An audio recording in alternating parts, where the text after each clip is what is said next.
Bonjour, ici Tariq, nous allons parler de SEO, c'est-à-dire de référencement dans cette vidéo. Si vous avez un blog WordPress, vous avez probablement fait ce que je vous ai conseillé dans ma formation WordPress, c'est-à-dire d'utiliser une extension qui s'appelle yoast.seo afin de gérer la partie référencement de chacun de vos articles. Je ne vais pas m'étendre sur cette extension. Nous allons plutôt aujourd'hui découvrir l'extension que j'utilise et qui va vous permettre d'aller plus loin dans le référencement de chacun de vos articles. Plus loin dans le sens où vous allez avoir vous allez pouvoir, autant Yoast SEO est excellent quand on commence avec WordPress et qu'on commence un petit peu avec le référencement. Donc pour une première approche du référencement, c'est une extension qui est excellente, mais c'est un petit peu le médecin généraliste. Pour un référencement plus précis, un peu comme le spécialiste par rapport au généraliste, vous avez l'extension Rank Math. Cette extension est une extension qui vous permet d'aller beaucoup plus loin dans toute la partie référencement qui, je vous le rappelle, est constituée de 3 briques essentielles. La brique technico-structurelle, donc qui concerne plutôt votre site, sa rapidité d'affichage, sa conception, etc. La partie sémantique, donc c'est là qu'on va parler de mots-clés, de longues traînes, d'expressions clés, etc. Et d'une partie popularité, où là on va parler réseaux sociaux, présence sur les réseaux sociaux, preuves sociales, etc. Donc là, c'est cette extension-là qui fait la même chose que Yoast SEO, mais qui va beaucoup plus loin.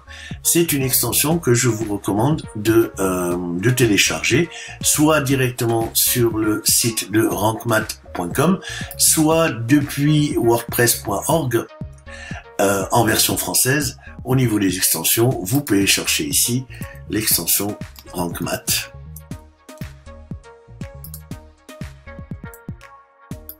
Et vous allez la trouver aussi dans le repository de WordPress. Le repository, ça veut dire que vous pourrez l'installer depuis votre WordPress. Ce que j'ai fait moi-même, nous allons voir sur mon site StratosWeb au niveau des extensions installées. Vous allez voir que j'ai installé l'extension RankMath SEO. Voilà, c'est une extension que vous pouvez trouver en faisant ajouter et en allant chercher justement dans le repository, cette bibliothèque de ressources de WordPress, en allant taper RankMath. Et parce que l'extension se trouve chez wordpress.org, vous allez donc la trouver, elle est ici. Donc vous voyez que chez moi elle est installée active et ça me donne ici un véritable tableau de bord, comme vous le voyez ici, où je peux activer et désactiver certaines fonctionnalités. D'accord? Là nous sommes sur la version gratuite. Vous allez voir que déjà la version gratuite est très très puissante. Et vous avez bien sûr une version payante. Alors là, je suis dans le mode avancé. Hein. Vous avez un mode facile, voilà, où il y a moins, on va dire, moins de possibilités, moins de fonctionnalités qui vous sont disponibles. Bon, le mode avancé, il y a encore des trucs un peu supplémentaires qui peuvent être utiles ou pas en fonction de vos besoins. Là n'est pas vraiment la question. La question, c'est de voir la différence qu'il y a entre cette extension et le Yoast. Vous allez la voir lorsque vous modifiez un article. Vous avez généralement Yoast qui se situe en bas de l'article. Vous voyez ici, on a la même chose. On a ici, eh bien, toujours comme dans Yoast, une partie aperçue de bureau. Donc, comme ça peut être vu par Google sur un bureau, sur un desktop, ou sur un smartphone. Donc vous avez les deux, tout comme Yoast. Tout comme Yoast, vous pouvez aussi, bien sûr, choisir votre mot-clé principal ici, et vous pouvez surtout aller modifier l'extrait, où là vous allez pouvoir construire véritablement ici le titre, comme dans Yoast. Le permalien, on peut éventuellement le modifier ici, et la description, c'est-à-dire les quelques lignes que l'on voit ici. Toujours comme dans Yoast là aussi, mais plus précis en termes de chiffres, vous allez le voir ici, toujours cette barre qui ne devrait pas être dans le rouge. Voilà. Donc là, on est à peu près, même si on a des informations supplémentaires, notamment en termes de pixels que nous n'avons pas dans Yoast. Ensuite, le mot-clé principal, ok. Vous avez aussi, ensuite, comme dans Yoast aussi, vous avez, quand quelque chose ne va pas, vous avez les erreurs ici, et que vous pouvez dérouler. Alors, il y a plus d'erreurs qui sont prises en compte que dans Yoast. Hein.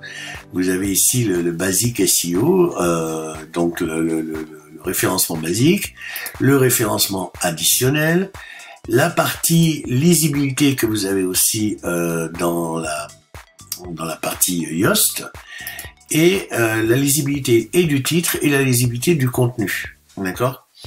Donc déjà, avec tout ça, déjà vous avez de quoi travailler la partie sémantique de base, basée sur votre mot-clé. Ensuite, dans la partie avancée, c'est là où ça montre toute sa puissance. Vous avez les ordres que vous donnez au MetaRobot pour cet article. Là, on va loin. Hein. Là, normalement, on demande bien sûr que l'article soit indexé. Par défaut, tous les liens de l'article seront suivis, mais on peut lui dire de ne pas suivre les liens de l'article. Et pareil pour les images, de ne pas suivre les permaliens d'images. On peut demander que l'ensemble de l'article ne soit pas indexé, ne soit pas archivé. Quand on parle d'archive, on parle du cache du navigateur. Hein. Ou alors que aucun extrait ne soit indexé par les robots de recherche. Vous avez quelque chose qui n'existe pas dans Yoast SEO. Vous avez ici les ordres avancés pour les moteurs, pour les robots. C'est les longueurs des extraits de code. Extrait de code, extrait de vidéo et aperçu de l'image. Donc ça par exemple, et aperçu de la vidéo, c'est la durée maximale en secondes de l'aperçu de la vidéo. Ça c'est quelque chose qui n'existe que chez RankMath par exemple. L'URL canonique, le fil Ariane, etc. Bref, je vous passe les détails. Vous avez ici la définition par rapport à schema.org hein, qui définit des spécificités par élément, on va dire, par élément de connaissance, on va dire, puisque là, on a défini que c'est un article, mais on aurait pu aussi dire que, alors, c'est un blog, un article de blog, c'est un article tout court, ou c'est un article de news, d'accord? Nous, on l'a défini comme étant un article. Vous pouvez aussi, vous avez ici un générateur, voilà, où vous pouvez avoir tous les événements pris en compte par schema.org. Là, je vais pas vous faire un cours sur schema.org, mais c'est quelque chose qui participe grandement à votre référencement. Et après, je vous ai parlé de la troisième étape nécessaire pour un bon référencement, l'étape popularité et donc les réseaux sociaux. Et là, pour votre article ici, vous allez pouvoir donc donner ici un aperçu sur Facebook de votre article en réglant différents paramètres ou sur Twitter en réglant aussi différents paramètres. Si vous le souhaitez, je propose aussi un abonnement, un petit abonnement mensuel qui vous permet de vous abonner à l'un de mes outils qui va, à chaque fois que vous publiez un article, va le publier non seulement sur Facebook et Twitter, mais va le publier aussi sur tous les réseaux sociaux que vous voulez. Donc ça, c'est un abonnement à peu près à 17 €, je crois. Contactez-moi pour en savoir plus. Je veux juste terminer cette vidéo pour vous parler enfin donc pour conclure sur cette extension RankMath. Vous verrez que il y a beaucoup d'autres choses dont je n'ai pas parlé dans cette extension. Par exemple, c'est de pouvoir, tout comme Yoast d'ailleurs, formater vos titres et vos métas, mais surtout de générer du sitemap, d'avoir un contrôle sur les erreurs 404 qui peuvent se poser et de gérer surtout des redirections. Vous pouvez faire des redirections de partout à partout, en gros. Voilà. Et vous avez ici une partie analyse SEO qui est plutôt intéressante parce que ça va être une analyse aussi bien globale que particulière pouvez aller dans les détails. Voilà, et vous avez ici le statut et différents, on va le regarder, et différents outils à votre donnée, notamment des outils ici base de données, des outils système qui vont regarder comment se comporte votre système, c'est-à-dire votre WordPress, hein. Voilà, tout ce qu'il y a, tout ce qu'il n'y a pas, etc. Donc c'est vraiment si vous vous sentez à l'étroit avec Yoast SEO, ou si vous considérez que Yoast SEO, vous en avez fait le tour et que vous voulez aller vraiment plus loin, je vous conseille cette extension Rank Math SEO, qui est vraiment une extension qui va vous permettre d'aller vraiment plus loin que Yoast SEO. Je vous dis à une prochaine vidéo, à bientôt.